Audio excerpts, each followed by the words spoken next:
Pioggia, ma soprattutto forti raffiche di vento hanno colpito il veneziano a partire dalle prime ore dell'alba. Oggi a Venezia il vento è talmente forte che, come vedete qui accanto a questo cestino, è pieno zeppo di ombrelli che si sono rotti.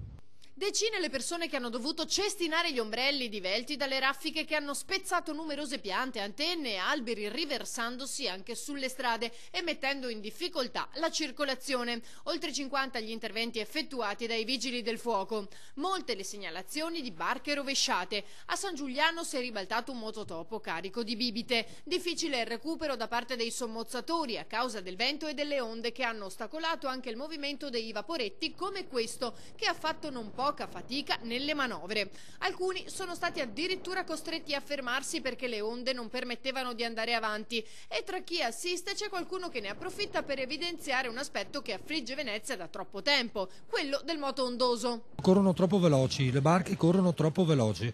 A Venezia la marea ha toccato alle 6:21 una massima di 81 cm, mentre a Chioggia alle 6:45 è arrivata a 121.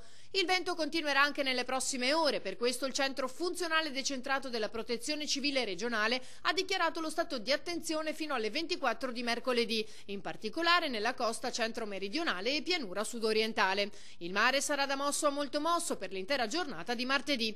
Netto miglioramento invece da mercoledì.